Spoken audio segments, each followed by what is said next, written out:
ঝড়, বাতাস, দূরে শিয়ালের ডাক। ২০১৪ সাল, চট্টগ্রামের এক প্রত্যন্ত গ্রাম। সেখানে আজও দাঁড়িয়ে আছে একটা পুরনো পরিত্যক্ত বাড়ি।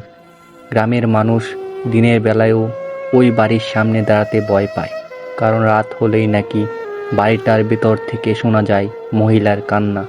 অনেকে দেখেছে জানালার পাশে দাঁড়িয়ে থাকা সাদা কাপড় পরা কাউকে। আর যারা ভেতরে ঢুকেছিল তাদের সবাই স্বাভাবিকভাবে ফিরে আসেনি। আজকের গল্প একটি সত্য ঘটনা অবলম্বনে গ্রামের সেই পুরনো ভূতের বাড়ি। গ্রামটার নাম ছিল মধুবন। সেখানে কয়েকদিনের জন্য বেড়াতে যায় শহরের এক ছেলে, আরিয়ান। আরিয়ান ইউটিউবের জন্য ভিডিও বানাতো। গ্রামে আসার পর থেকেই সে একটা বাড়ির কথা শুনতে থাকে। এক রাতে চায়ের দোকানে বসে সে গ্রামের বৃদ্ধ রহিম চাচাকে জিজ্ঞেস করে, চাচা, ওই পুরনো বাড়িটা নিয়ে সবাই এত ভয় পায় কেন? দোকানে সবাই চুপ হয়ে যায়। রহিম চাচা ধীরে ধীরে বলে, বাবা, ওই বাড়ি নিয়ে কথা বলাও ভালো না। ২০ বছর আগে ওই বাড়িতে এক পরিবার থাকতো, স্বামী, স্ত্রী আর তাদের ছোট মেয়ে। এক রাতে হঠাৎ পুরো বাড়িতে আগুন লাগে, কিন্তু আশ্চর্যের বিষয়, আগুনে শুধু মেয়েটাই মারা যায়। তারপর থেকেই শুরু হয় অদ্ভুত সব ঘটনা। আরিয়ান এসব বিশ্বাস করতো না। সে ঠিক করে রাতেই বাড়িটার ভিডিও করবে। তার সাথে যায় গ্রামের 2 ছেলে, সুহেল আর ইমন। রাত তখন বাজে 12টা। 3 জন টর্চ নিয়ে বাড়ির সামনে দাঁড়ায়। বাড়িটার দেওয়াল ফেটে গেছে, জানালাগুলো ভাঙা। কিন্তু অদ্ভুত ব্যাপার হলো, বাড়ির ভেতর থেকে যেন কারো হাঁটার শব্দ আসছিল। দাপ দাপ দাপ করে শব্দ আসছিল, যেন ছাদ ভেঙে যাচ্ছে। তারা ভেতরে ঢুকতেই চারপাশ হঠাৎ ঠান্ডা হয়ে যায়। আরিয়ানের ক্যামেরা বারবার ঝাপসা হচ্ছিল। হঠাৎ উপরের তলা থেকে একটা শিশুর অদ্ভুত হাসির শব্দ আসে, বাচ্চার হাসি। ইমন ভয়ে বলে, ভাই চলেন ফিরে যাই। তারা সিঁড়ি দিয়ে উপরে ওঠে। একটা রুমের দরজা অল্প খোলা ছিল। ভিতরে ঢুকতেই দেখা যায় পুরনো একটা পুতুল মেঝেতে পড়ে আছে, আর দেওয়ালে পুরো হাতের দাগ। ঠিক তখনই দরজাটা নিজে নিজে বন্ধ হয়ে যায়। আরিয়ান দরজা খোলার চেষ্টা করছিল। হঠাৎ ক্যামেরার স্ক্রিনে কিছু একটা দেখা যায়।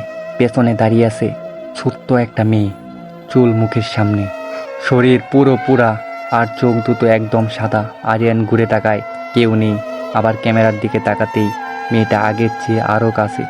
হঠাৎ স্ক্রিন বন্ধ হয়ে যায়। তারা নিচে নামতেই একটা পুরনো ছবি দেখতে পায়। ছবিটা ছিল সেই পরিবারের, আর ছবির ছোট মেয়েটার মুখ একদম ক্যামেরায় দেখা মেয়েটার মতো। ঠিক তখনই উপরের তলা থেকে মেয়েটার কণ্ঠ শোনা যায়, আম্মু, দরজাগুলো। রহিম চাচার কথা মনে পড়ে যায় আরিয়ানের।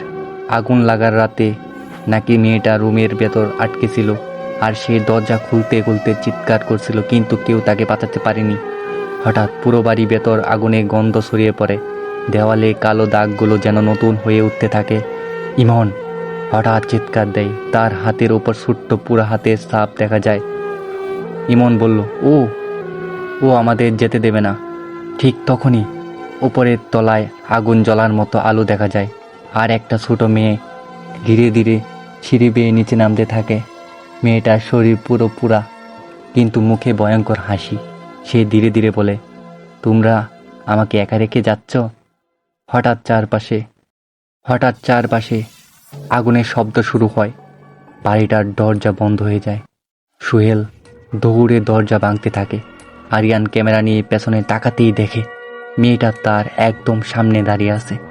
তারপর ক্যামেরা বন্ধ হয়ে যায়। পরদিন সকালে গ্রামের মানুষ বাড়ির সামনে আরিয়ানকে অজ্ঞান অবস্থায় খুঁজে পায়, কিন্তু সুহেল আর ইমনকে আর কখনো পাওয়া যায়নি। সবচেয়ে ভয়ঙ্কর বিষয় হলো, আরিয়ানের ক্যামেরার শেষ ভিডিওতে দেখা যায় আগুনে পুরা ছোট্ট মেয়ে তার ক্যামেরার দিকে তাকিয়ে বলছে, আজও আমি অপেক্ষা করি। এই ঘটনার পর আজও গ্রামের মানুষ রাতের পর ওই রাস্তা ব্যবহার করে না।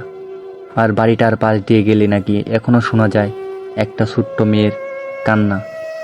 তো তোমাদের কাছে যদি এই ভিডিওটি ভালো লেগে থাকে, তাহলে ভিডিওতে একটি লাইক, শেয়ার, সাবস্ক্রাইব করতে ভুলবে না। আর পরবর্তী ভিডিওটা হতে পারে তোমাদের গ্রামের